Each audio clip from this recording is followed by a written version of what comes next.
Welcome to John's Workshop, and in this edition we've got a Workday going on trying to get the 61 Silver Cloud ready for a pretty long tour, maybe a couple thousand miles or so.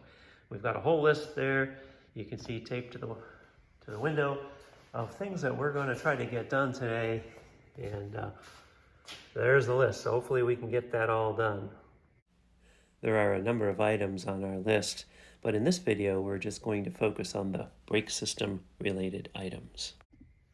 We recently went through the whole brake system here, and it's been driven just a little bit, but before we go on the long drive we're going to adjust the rear brakes.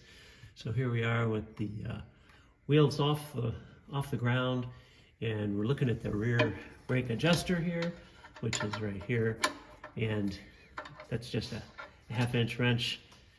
So what they tell you to do is adjust this in until it's firm and tight, and you can see the rear wheels aren't even locked at this point. So that's about as firm as we're going to get right there. And then what you do is back off 2 clicks. So there's 4 clicks per revolution in here. So this would be 1, and then 1 more. And you can kind of just feel it in there.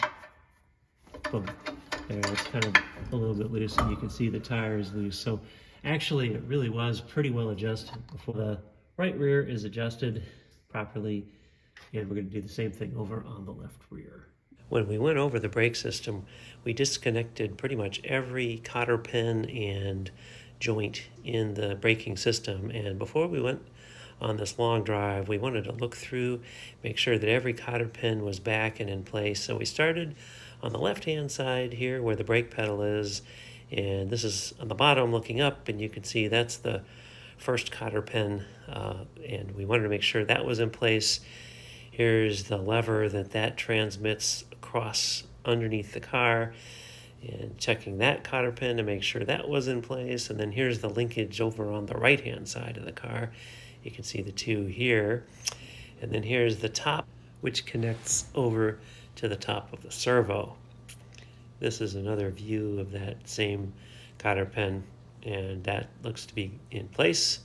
And then over here, this is the handbrake connection into the brake lever, and then this is the brake lever where you can see 3 cotter pins. And then going back to the differential, here is the linkage that goes from axial to lateral, going out to either side of the 2 rear brake drums. And here's one side of the brake drum, and that one looks good. And then we switch over to the left brake drum, and that one also looks good. That's quite a lot of cotter pins in the brake system, but every single one of those has to be in place for the car to be safe. All right, now we're looking at the bottom of the master cylinder assembly. It looks like we've got a little drip of brake fluid. You can see here, right there. So we do have a small leak. Looks just a little wet here. Not sure where that's coming from. We're going to try to see if there's anything obvious. Looking up in here, this connector here on the lower master cylinder for the high pressure output line, that may be the culprit. Everything else looks like this looks pretty dry. I don't really see anything on the rubber hose connection into the master cylinder. So my guess is this is probably the culprit. We might try loosening and tightening that a little bit, but it has been sitting here for about a week, and there's just a small amount here, so it's not leaking very fast, but still it'd be nice to have that resolved. To ensure that you've bled all the air out of the system, the workshop manual gives you a way to check that by deflecting the lever and then measuring what that deflection is with a certain load. You can see here it says 2 1/4 inches. So here we've got the measuring tape set up underneath the car. We've got the master cylinders up here, and this is the lever that moves when the servo pulls on the master cylinders. And what we're going to do is try to check and see if we think there's any air in the system, or if we have properly bled that out. So I've got the bottom of this arm approximately located by the 18 on this measuring tape, and the manual states that when you put a lever in here, I've got a screwdriver right now that I'm using, but when you put a lever of the appropriate length and push on it at 100 pounds, this should only move 2¼ inches. So I don't know how long that lever is in the drawing. It's kind of shown where you don't really get to see the length of it, but we're going to push on this and see with a fair amount of force how far is that lever really moving. So you can see there's a little bit of play right here before it engages, maybe 1/4 inch or so, but we'll count that in there too and say that that's 1 inch, and now I'm starting to push fairly hard here, and that's gotten us to 2 inches. There's 2¼ and I can push it a little bit more, maybe like to the 1/2 inch mark, maybe 2½ something like that. And I'm pushing pretty hard and bending the screwdriver a little bit here. Don't know if I'm putting 100 pounds at the right distance, but this would indicate to me that we are most likely bled properly and that the travel here is appropriate.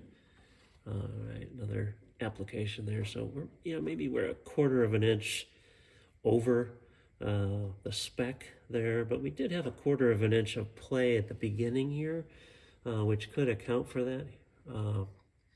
So I think we're probably pretty close to the spec here. Feel like we've gotten the air bled out of the system. It's interesting to look at where the levers end up when you have that full deflection. You can see right there where the bottom lever is, for example, right here, and where the top lever is. So the idea there would be that you would want those pretty much perpendicular to the rod here to provide the most force back to the master cylinder. Those look like they're probably pretty good. Another interesting thing to note here, since we have a left-hand drive car, we have this cross rod that goes from the brake pedal on the left-hand side over to the linkage here. If we deflect this and then pretend that the servo is actually pulling this, you can see the clamp coming down here.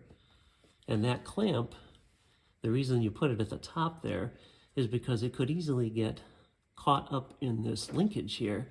And we actually had that happen before we really got things bled out properly, because this would just move a little farther, and once it got caught under here, it would actually stick and the brakes just stayed on. You could take your foot off the pedal and the brakes were just locked here until we've kind of fiddled around with the brake pedal a little bit. But anyways, this just shows you the reason that you want to put that at the very top so that it doesn't come down here and interfere with this cross linkage on the left-hand drive cars. During this particular workday, we had some additional staff helping to speed along the repairs. And next we're going to double check the adjustment of the servo. And in the manual here you can see that it says that you basically move it, tighten it until you just start to see it move, and then you unscrew the adjusting nut 2 flats, which is 1/3 turn. Well, the first step is to loosen the jam nuts. So we're going to do that like this. We're going to get 15/16 wrench on each one of those guys, and then now it's loose. All right, so I'm loosening the jam nut. Got the jam nut loose, and then what we're going to do is just rotate the drive shaft here.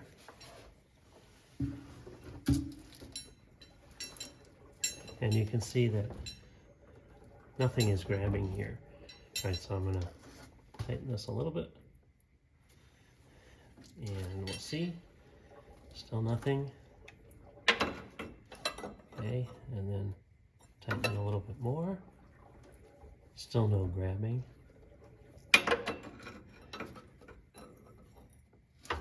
Tighten a little more.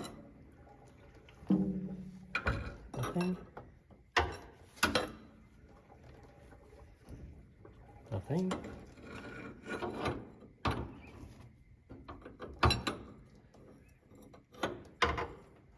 There's a little bit more.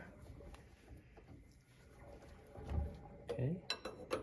And there's a little bit more. Okay, you don't see any grabbing yet. A little bit more.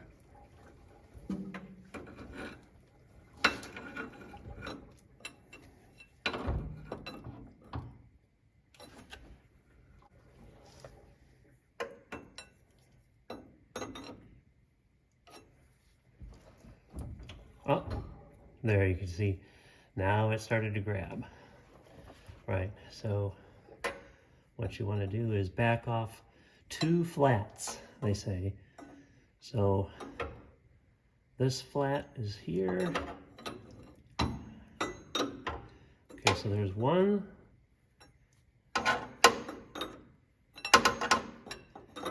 And there's 2.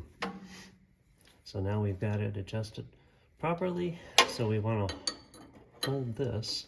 Well, the other thing we should do too is they talk about is you want to just apply the brake like that. Make sure it's kind of returned back to where, you know, it's released all the way. And there you can see we're not grabbing at all. So with that, we are ready to tighten this back up again. So hold the adjusting nut, and then we'll tighten up the jam nut.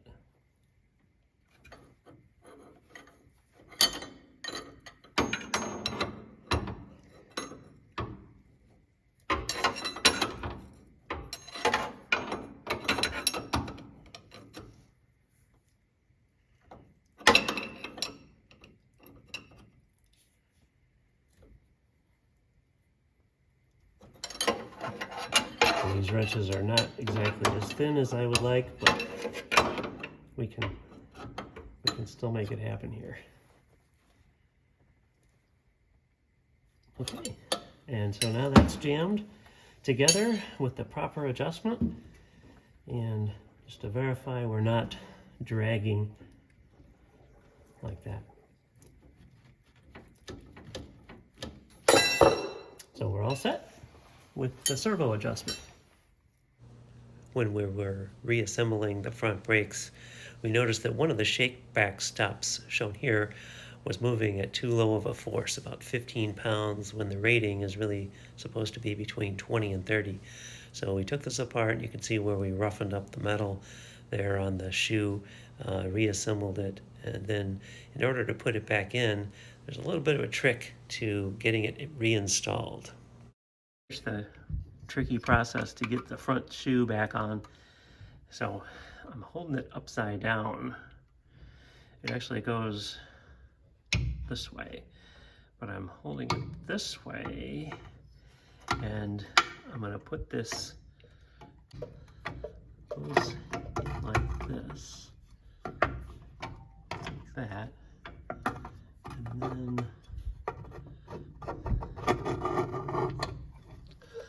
turning it all the way around like this.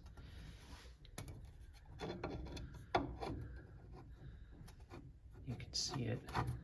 And there it is, coming through like that. And that's how you have to get that in there. That's the kind of the tricky part about these front shoes. And then you have to wiggle the shoe around a little bit to get it back into the wheel cylinder and then the stop, and get that shake back stop aligned with the little pin that goes into the back of it. But here it is finally all put back together. With the braking system back in full working order, we're now ready to take the 61 Silver Cloud on the spring Rolls-Royce Owners Club tour. And we'll be driving on the Dragon's Tail, which is going to be a place where we really want to have good braking. So we'll be on the Blue Ridge Parkway, and we'll also be going to Shenandoah National Park as well. Really looking forward to this. So thanks a lot for watching. Hope you enjoyed this.